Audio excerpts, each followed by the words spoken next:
want to set it up, my friend, I will get her on. Absolutely. We are about to be joined by Angelique Bates. She was one of the original cast members of All That. She's a comedian, actress, recording artist. She's currently working with a gentleman named Cavante Jackson, I think. He was on Everybody Hates Chris. Oh, okay. And they are working on a project together. But yeah, we were. I was on Twitter. We've been, as you guys know, looking very much into the Nickelodeon thing. And we came across Miss Bates. I guess we'll get her on the line. Yeah, I'm doing it right now. Hello. Hello, hi, Angelique Bates. This is her. Hey, how you doing? This is Mershon Royce from ROTC. We really want to thank you for coming on. For those of you that are listening, Angelique Bates, actress, comedian, recording artist, and original cast member of the show All That, which is sort of how we, got in contact with her. How are you today?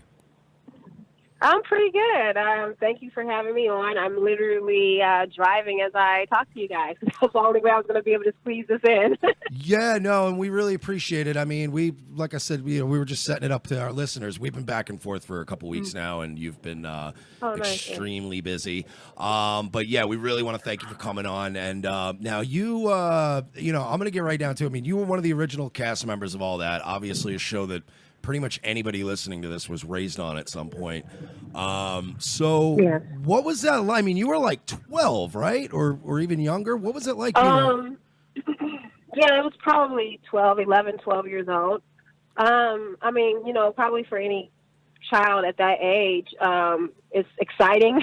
You don't really realize, and none of us realize how much of an impact we were going to have on a lot of people. It was just a job. We booked a show, and we were just, Universal Studios was like our back lot. So that was like a playground, and it was Nickelodeon Studios. So you had the slime kitchen and the booger kitchen and everything. So it was just a big playground for us.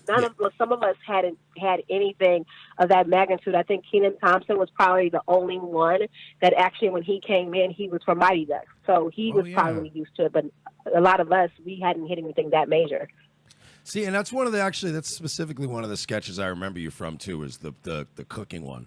When we did the sketch, with chocolate and everything was chocolate. Understand, just like you, like you. I know I grew up on that show as well. It was great. It was like the SNL for kids, and it was your Urkel. Right. It was your Urkel impression that actually got them to be like, all right, this chick's gonna be on the show, right? Yeah. Like, wasn't that the first like big thing that like people noticed and they were like, all right, you're in. Because you guys did a lot of impressions and stuff. Yeah, you know what? Yeah, that actually, when I auditioned Urkel, and a couple characters actually were the ones that I went in, because I did impersonations. And that was pretty much how I got the job. And then when I booked it, yeah, Randy and Mandy was one of the top ones. It was Randy and Mandy, and then second came Beth from Good Burger. Oh, wow. Now, what's it like working full time as a child? Like, did it have any effect on you personally? Well, I mean, at that age, of course, we were reading it as working full time. Right. It was. Yeah. Our life did revolve around Nickelodeon Studios. We were there early in the morning and there to pretty much the end of the night. I would say a lot of our days probably started roughly around 5 to 6. And the only reason why I say 5 to 6 a.m. is because a lot of us were waking up around that time because we were getting revisions. Mm-hmm. We were constantly getting revisions on the script. So that might have been a day that we had to film, and we were going to have to hurry up and adjust to those revisions and hurry up and have them memorized. Because once we were to get picked up, then we had to go straight to our school, mm-hmm. our school teacher, I don't know, whatever right. the politically correct name is. Yeah.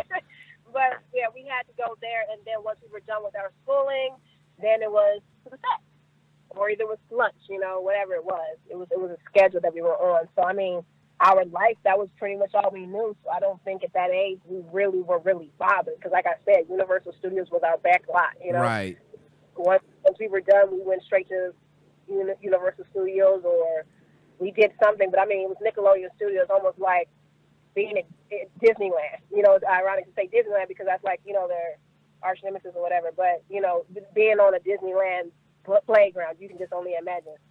Yeah, well, it's changed now. I saw a picture recently where now it's just another postmodern hell building. Like, it's just everything's flat. They took everything off of it. It's so sad. It looks so bland. I saw some fans sent me the picture. I was like, oh, my God. And, I mean, I thought they were just doing that to cathedrals and old statues, but now apparently they're doing it to Nickelodeon Studios now, too. Now they're messing with my history here.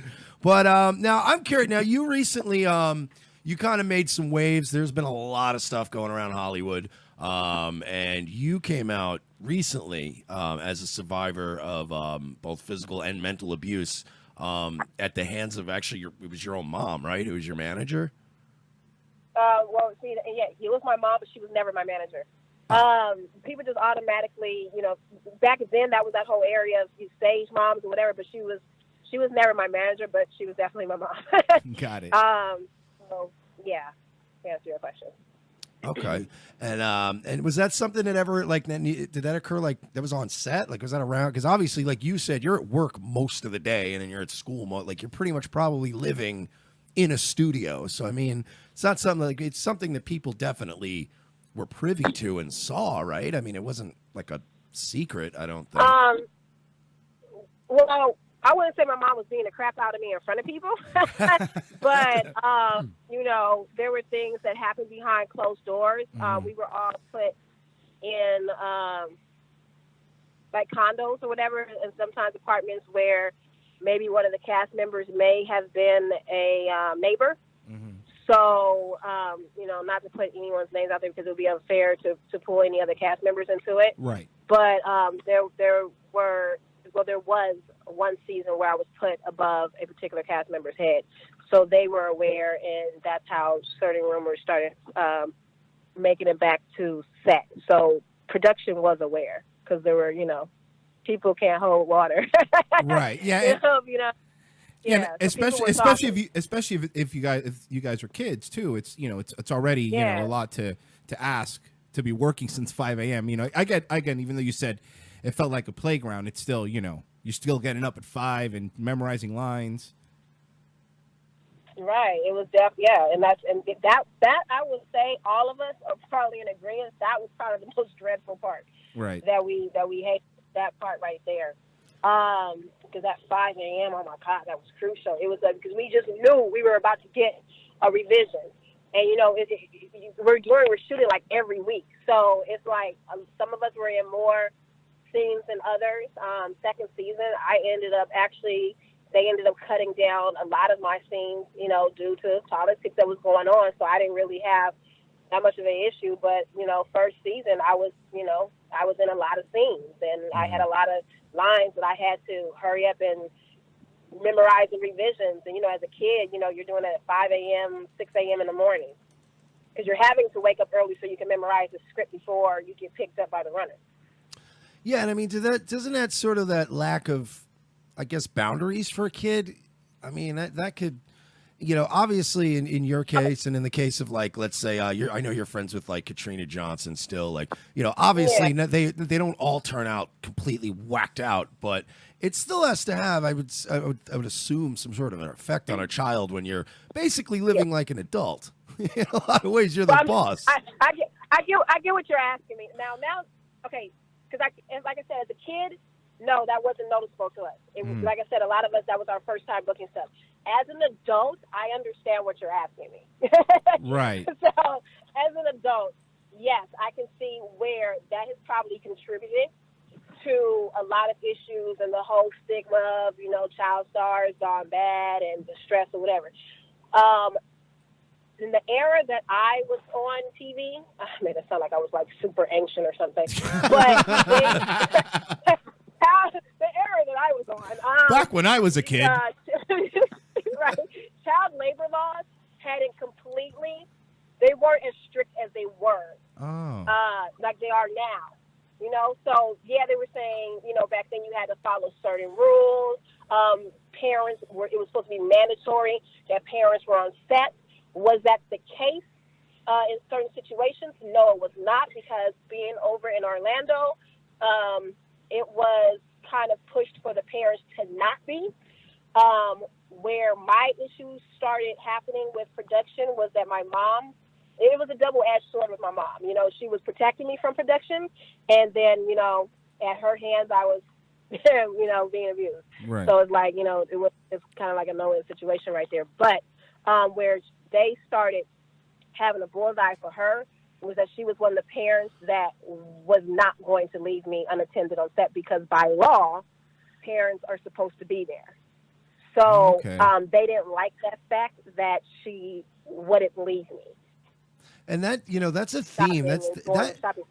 This theme seems to keep coming up in these interviews that we do, where there's this almost this methodical separation of the parent from the child that they do either consciously or subconsciously, which sort of grooms them and create, you know what I mean? Where that's sort of what I'm getting at, where now you're a kid, you're the breadwinner, you're making money, you're pretty much living in Universal Studios, you know, and now they're, you know, Which, they're by the like, way, yeah, you know, the parents don't need to be hanging around. Can I say, even as an adult, that sounds awesome? Like, I would live in Universal Studios now. I'd be like, all right, can I get in Harry Potter land? Because I want to be in Harry Potter land. You know? Right. You know, as a kid, like I said, that's why it's a big difference. Like, I get what you were asking me as a kid, but as a kid, no, that didn't. It didn't bring a red flag to us. And as a kid, we thought, oh God, can you just go with the other parents? Like, can you just let us have fun? Yeah. Like, that was our thing. As an adult and a mother of two kids, I get what it was, like all the, you know, the legal issues of it. So yeah, no, there's a lot of productions. I know that one in particular. The separation of the kid and the parent was something that was very pushed, and that was where the issues started becoming, before they even probably knew that there was any abuse by the hands of my mother. But, you know, she wasn't cooperating. I'm trying to think of the word. She wasn't cooperating. Right, yeah. You know, like I said, the other parents are just like, the other parents are just like, oh, great, you know, my kid has a job. Oh, my kid's making me money. Oh, we're going to be rich. Of course, they're not trying to ruffle any feathers. My mother has always been one of those people. She doesn't care what feathers she ruffles, whatever. She's following the double-edged sword. She's following the law to an extent. You know, if you get what I'm saying. She wasn't about to leave me unattended, and they did not like that at all. So, like I said, there were issues. Now, question for you, because there was something came out. We were reading an article in 2002 that they used to have these camps and stuff, and I know that some stuff came out about this guy, Brian Peck. Was he the dialogue coach at the same time you were a cast member? I know that name, and actually, when my publicist mentioned it to me, I was like, I know the name Brian Peck. Like I said, you have to remember, I was 11, 12 years old. Right, of course. Like there was stuff like, if I had known any of this stuff would be popping up right now, like, if you could have told me at 11, 12 years old that this big old Hollywood shakedown would be happening, like, I would not have believed it. I remember Brian Peck. Brian Peck never did anything to me. Right. I can't even tell you what Brian Peck did, to be quite honest, but I just remembered that name because it's Brian Peck. Right. I just remembered that name because there's certain names that just ring a bell to me. I can't even tell you what he did. I do remember him being around, though. That makes sense. I mean, you're like you said, I don't remember things from when I was 18. Forget 11. You know, so I get it. You know? And we only asked because we did that old research when we found out that he was running, 2-week comedy boot camps away from the parents with our old buddy Dan Schneider, who was how we initially ended up getting contact with you. We were looking into all that, and then I saw your video. Not all that the show, but all that. Well, yeah, I was into all that. But also, it doesn't really. Yeah, I mean, it's a little slanted, a little younger for my taste now. But makes sense. No, I mean, but we got into all the stuff with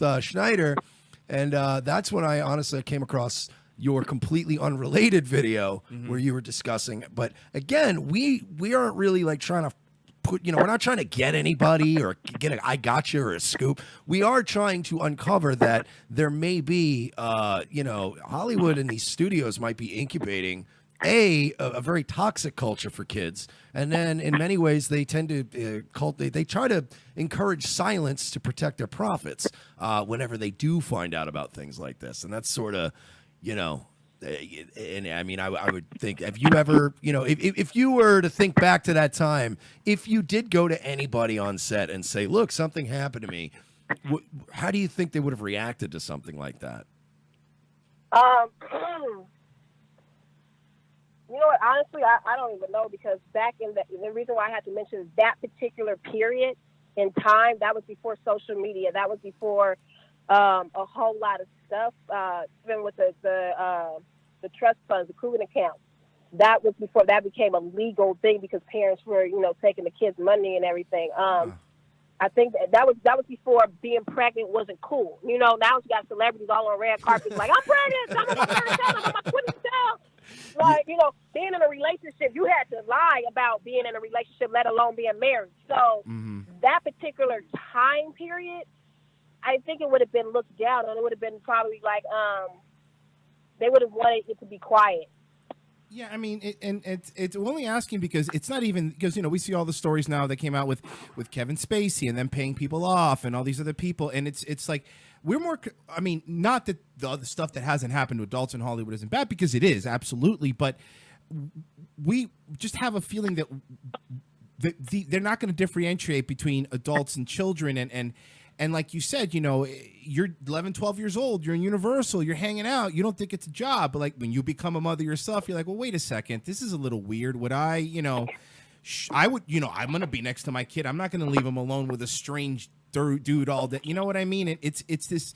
Well, I don't. My child actually, my child does entertainment, and the only reason why I let him do entertainment right now is because he's under, my guidance, and I kind of want him to get it out of his system and not have to, not have to deal with it when he turns 18, because, I'm not really trying to catch any cases because I know what this industry is. I've seen people that I knew for a fact were straight, not be straight anymore. If you can, I get it. You pretty much, yeah, I've seen the actual difference. I know when it happened, but then they have completely blown up. But it's because they had to pretty much in so many ways sell their soul and other body parts. But it happened to them when they were young. Right. Is the thing. And they were young. And my son in particular, he's a handsome boy. He's got long hair. He's got the hazel eyes. They already look at him, and I'm like, not today. Not today, not tomorrow, not ever. So I see how it happens. And so there's some situations where there's some productions where they're just like, okay, you guys can go. And I'm like, and they've actually tried to pull it, because when I get him booked on stuff, I never go in there. Some people do it, but I never go in there like, hey, I'm Angelique based on Nickelodeon's all that. Hire my son.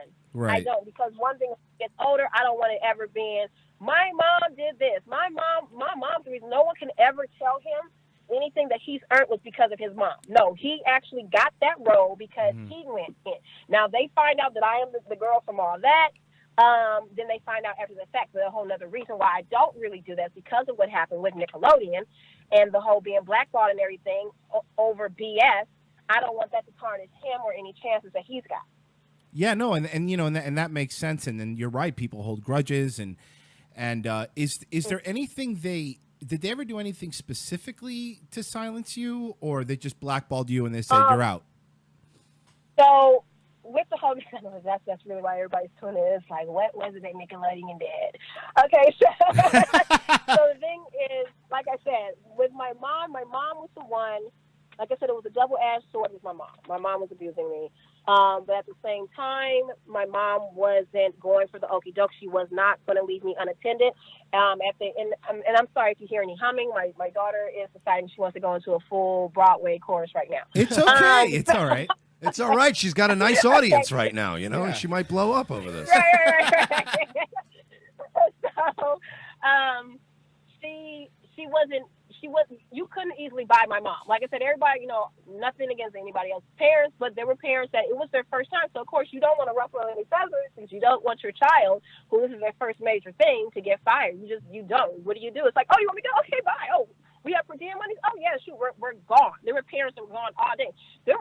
parents that never came. They weren't even in the same state. Oh, wow. So, you know, they may have had a guardian, you know, before, you know, creating some other issues for somebody, but there may have been a guardian, but the point is it wasn't the parent. You know what I mean? Yeah, it's probably the manager. It's probably Marty Weiss. Guardians and, you know, guardian, sometimes, especially if you have a young guardian, I'm on the set. Like, you can go do whatever you do. Just don't get me in trouble, you know? Right. So there were situations like that. So there were kids that probably should have been washed a little bit harder than they were, and it wasn't happening. So, my mom, like I said, she was there. I was to be in the dressing room when everything was done. There was no, you can go hang out with the celebrities when they come. Like, and as a kid, I hated that.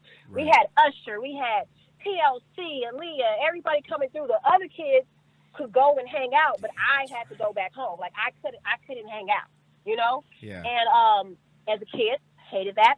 It was like the evilest thing in the world. But the production wanted that, and it wasn't happening. So, you know, they're looking at that. And by the way, can I say I'm a huge TLC fan, and that would have bummed me out too as a kid if I could have met them. I'm being honest. Like, I remember, and I know that people are going to think, oh, what's wrong with you? But I swear to God, as a straight man, I know every word to every song on Crazy, Sexy, Cool. And I'm going to admit that right now. I really do. Yeah. If somebody even just starts playing the first riff from Creep, forget Creep. You can play Red Light Special, and I'll sing every word. Creep or Red Light Special, I'm in. I'm all in with that. Right. Exactly. So you're telling like a 12-year-old, you know, or 11-year-old, and you can't go hang with Ray Jane, and you can't go hang with TLC. What? Are you serious? Right. But like I said, it was hand in hand because also I was being abused at the same time.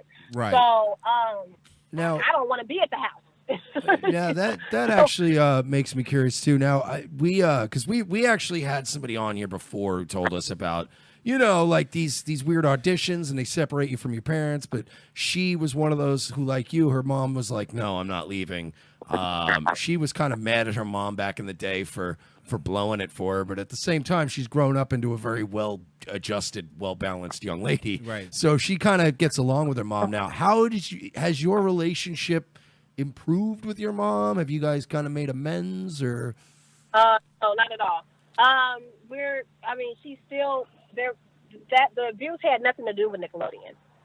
It just happened on Nickelodeon property, and so whatever those issues were, those issues were never resolved. If anything, it made it a bigger issue because dealing with the fact that it happened on Nickelodeon property and the way Nickelodeon tried to cover it up and the things that they were doing, they blackballed me. So as an adult, they made it very hard for me to make a living. Yeah, so basically it's, and we've been hearing this a lot. If you don't play ball, they that's it. You know, they will cut you out, and you know, and it affects you because all these people know each other. You know, the people at Disney and Nickelodeon, they all know each other, and you know, once they don't hire this person because they're a liability, and you know. Well, there was also more to it because one thing, like my mom was protecting, like, okay, so like I said, and I've been asked this online. I've even been tagged with him. Dan Snyder never physically touched me, ever. So that I can't help people out on that. Like, people want me to say that so bad. No, but we understand. No, we just want all we were looking for is the truth. That's it. We're not trying to, you know. Again, everyone's story is different, and when we got into this, we started with the Dan Schneider thing, but this got bigger for us. It became about children in Hollywood in general, and we understand because honestly, I personally have been on both of our Twitter accounts defending Angelique Bates on Twitter when she's not on there. Yeah, because people are like, "What did Dan Schneider do?" And I'm like, "I've been talking to her. She's coming on the show. She leave it alone. Right. It's not a Dan Schneider thing. Calm the fuck down. Let's get her on the show. Like, calm down." I had to really, you know, I'm sorry for the way it was just, I had to really like figure it out because like I've already been blackballed, you know, and it's like when I did try to come out, I came under attack and people try to stretch the words. At the end of the day, I told everybody, I said, if you actually listen and you pay attention to the videos, if I said anything that was incorrect, Nickelodeon would have sued my ass. Mm-hmm. They did not, because I did not say one thing that was a lie. I did not slander them. Everything I said was the truth, and there's a paper trail. So they know, like, trust and believe. If I said anything, they were waiting. They probably just was waiting for me to just say one thing that was untrue. and then I would have a gag order right now. That didn't happen because everything she said was true. And as far as my mom, the blackball thing, there was more aspects to it. Like I said, first season, I was pretty much one of the stars, one of them, because it was me. It would have been Kellen Keenan, and I think that was pretty much how. And then Lori Beth, because Lori Beth was, Lori Beth, information. So she was always in there like swimwear. Now the second season, the reason why it started looking like I was an extra is because first season, certain people, I don't want to say names, certain people try to make advances towards my mother. My mother turned them down. Ooh. And when that happened, my role started suffering. So because my mother went to sleep with certain people, it affected me. My mom completely blocked anything that was trying to happen. There was a situation where something inappropriate did try to happen. We were at a party, and my mom completely blocked it. But that's like the only memory that I have. But my mom was pretty much that wall, and they did not like that. And then my mom turns you down on top of it. Oh, she's public enemy number one. Wow. So and then this child is getting abused too. Oh, child services came. Oh, the police have came. Oh, okay, yeah, no, we gotta get rid of her. Right. And what's the best way where nobody believes anything? Oh, let's blackball her. We're gonna make it seem like this happened. So if I do say anything, then they're not gonna believe her. She's just saying it because she's been blackballed. But people in Hollywood don't ask. They just automatically are just like, hey, she got released from Nickelodeon. And the thing was, I was going to sue them. Mm-hmm. And at that age, when they released me the way that they did, and somebody told me, they were like, well, the lawyer was like, go for it. The lawyer was like, go for it. But someone else was like, if you sue, you can get blackballed. Yeah, and I got blackballed anyway. Yeah, and so I wish I had sued them. Okay, well, I have a question, and this is without asking you to say anything out of turn or get yourself in trouble or get yourself sued. This is a total hypothetical. You have a daughter, you just said, right? She was singing in the background. I have a daughter and a son. Now, if your daughter was offered a starring role in a Dan Schneider created show, as a showrunner, one of his hit shows, the next show on Nickelodeon, would you allow your daughter or son to work? Well, yeah, but particularly daughter. Okay. To work on that set, and with little supervision and things like that. Little supervision? No. Honestly, I would rather my kids be Disney kids, to be quite honest. You know what's funny? You know what's funny about that? Who wouldn't? You know how many people have said that? They've said the same thing, like, well, yeah, I'd rather them go to Disney, though. And I think a lot of the things that the reason why a lot of the stuff at Nickelodeon is kept under wraps, and this is just our guess, is because, especially now, Nickelodeon has Disney envy, because Disney's crushing them in the ratings right now, like crushing them. Yeah. And that's objective. I will say Disney. Yeah, go ahead. People, it's pretty much you pick your devil, because they're both signing your life over to the devil. But if I would have had a choice, I would have preferred to have been a Disney kid, because one thing about Disney is they don't just discard you unless you screw up. That's the only time they really kick you to the curb. They use you to the max. Yeah, if you sing, you about to kick out 5 albums. Oh, if you do this, you're about to be signed to this contract to Death Do Us Part. No, you're right, because they still do stuff with Shia LaBeouf, and that guy's a mess. It's a complete mess. It's like, it's like Nickelodeon don't care. It's like, go to hell. That's a good point. Yeah, just don't get in a DUI that kills anyone, and you'll be all right. Yeah. Right. And they're like, oh, you sing? Oh, well, you know what? That's cool, you sing, but we don't want you to overshadow this person. And I actually dealt with that first season. Ooh. No, it was second season. Hell, it was one of them seasons, and it was a table read that we had. I had a character voice I was doing. Killed them, had everybody just laughing.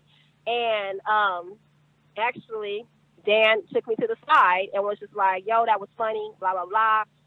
But kill that voice because you're taken away from such and such a scene. Ooh. But it was all of our thing, Right. And so when I got rid of the voice, everybody was like, why did you do that? But I wasn't about to be like, well, dance on me, you know, like I just like, oh, I don't want to do the character no more. But they were like, it was funny. But I was specifically told by him, don't do that voice anymore because you're taking the shine away from such and such. Wow. So even then they had this weird little hierarchy. Yeah, caste system. Yeah, like a caste system. First of all, they favor the males anyway. At that network, they favor the males. Which is another reason, and Mike pointed this out when Dan Schneider did to go to receive his Lifetime Achievement Award. It was only males that were up there with him, except for one because Victoria Justice because she was was still doing a show. She with was him. still under contract, and we always thought that's weird with how many women and girls he's worked with. It's a glaring, it's absence. always been like that. I will say one thing I do remember, it was we had a female writer. She was dope, and she was the only female writer out of like a handful of male writers, and she ended up being fired. Ooh. Because she was for the females. As a matter of fact, she wrote so many dope characters for me, and they didn't like that. They didn't like that. She had wrote some dope characters for me. She had wrote some for the other girls, and they were like, it's not about them. It's about whoop-de-wop and da-da-da-da, right. such and such. And they ended up, I remember that. She was dope. I can't even remember her name, but I remember she was the only female writer we had at that time, and they ended up releasing her because she was dealing with too much. I can't remember if she quit or if they fired her. Huh. But it was a problem. It was a problem because she wouldn't write what they wanted her to write. Yeah, and that's the thing that we're seeing too. It's they kind of like they make their own, to lack of a better word, they make their own environment where they could control the narrative, control what happens. Well, I mean, back then when I was on, Dan was the one that was controlling all that. Right. So, like I said, there were situations. I dealt with situations. There was, I'm not going to try that. There were situations where, like I said, physically, no, Dan never touched me. But there were, he verbally, I did damn near almost get cussed out by him on set for something that ended up being proven it wasn't my fault. But it was just like, even as a kid, like I said, there was a lot of unethical stuff going on. But I didn't even know about half the stuff that's hit Hollywood, the Hollywood shakedown, until I was doing an interview, and then I thought that they legitimately wanted to do an interview with me, and then they just like turned the tables on me and was like, "So, oh wow, what do you think about this?" And then that was my first time ever, like, even really knowing anything about it, because like I said, my mom, like I said, it was a double-edged sword with my mom. My mom's beating my ass, but then she's like protecting me from Nickelodeon all at the same time. Like, she blocked all that. Like I said, the reason why they started hating her was because she was blocking me from that, and because she was turning down sexual advances from it. So it was like, what do you do? And that's why second season, if you look, I was pretty much an extra, but I was a series regular. Wow. And now I have another question for you, because if there's any young girls in a similar situation listening right now, is there any advice you would like to give them, or anything that you wish you knew when you were their age? Well, it's 2017 right now, so times have changed compared to 96. Good point. And, very good point. Yeah, these young girls will probably teach her something. We got social media now. Yeah, that's a good point. Y'all got social media. You got blogs. You have everything that we did not have. If something is going on, man, talk about it. Like, talk about it. And it's like right now you can make yourself your own star just by doing something on YouTube, or where you do not need these networks. Like, the networks are really starting to lose their power, and that's why they're scared. And that's why Hollywood is nervous right now. This shakedown, like, it's literally like 3 celebrities coming out almost like every day about, I was sexually harassed, I got my balls grabbed. So, like, it's some coming out every single day now. Like, it's insane. And I think about it, if my mama hadn't been blocking like she was, I probably would be one of those stories. My story would be worse than it is. Right. It's already bad. Well, and it's honestly, it's not isolated to just Hollywood. This is happening with elite people anywhere. It's happening in politics. It's happening in the media. They're all crumbling because I think people, like you said, have social media now, And when they try to control the narrative, people are like, hold up. No, what did you just say? No. And then they start looking at hashtags on Twitter and they're like, no, you're lying to me and you're paying Google to bury stuff. This is all like people are kind of snapping out of it now. And I think you're right. I think, you had a very good point. It's 2017, not 1996. Even if kids now were on the set at Universal, they probably would still just be on their phones at break. They wouldn't even be doing anything. They'd be just on Twitter. Now. So you're now you're recording an album right now, if I recall correctly. You're working on a mixtape and mixtaping in the album because right now, this quarter musically is on break right now. So right now I'm working on a mixtape. Okay, and you're working with the guy. He was on Everybody Hates Chris, right? His name's Cavante Jackson. Yeah. Okay. Yeah. That's where you do your research. Yeah, no, I mean, I don't like to, I look into stuff. I don't like to just, fly up by the seat of our pants. Yeah. We even have, you can't see because you're on the phone, but we have a very lovely on the phone graphic. With your Yeah, we don't mess around. It's a professional outfit. Oh. And honestly, I got to say, we would love to have you on different circumstances that aren't about this because you've been a wonderful guest. The chat room loves you. The listeners love you. The people that listen to this not live later are going to love you. Yeah. So you're welcome anytime. You want to promote stuff, call and shoot the shit with us. You've been amazing. So thank you so much for coming on. We really appreciate it. If there's anything now, it's at Angelique Bates on Twitter. Your Instagram's slightly different, right? Yeah, it's no. On Twitter, it's Angelique Bates. Instagram is Angelique Bates. Now it's Facebook that's official Angelique Bates. Okay, official Angelique Bates. And we're going to provide all the links in the chat room to all our people or anything. But thank you so much for coming on. This was a really awesome segment, and you were. This is 2 days of back-to-back awesome guests. So thank you so much. Again, we would love to have you back on different circumstances that aren't as dreary. But thank you so much. For sure. Well, I can come back and talk about the mixtape. Yes, you can. When it comes out, you call us and we will have you on. Yeah, no, absolutely. We'll promote the shit out of it. Thank you so much. Angelique Bates, ladies and gentlemen. Bye. That was freaking cool. Yeah, she was wonderful. I mean, really, that was. If I didn't know any better, I'd say your boys here are starting to get the hang of this whole interviewing people seriously thing. Because we were not very good at that years ago. But now we're still not good at it, but we're funny. But we're trying. We're still terrible at it, but we try hard. Can we get one of them participation trophies?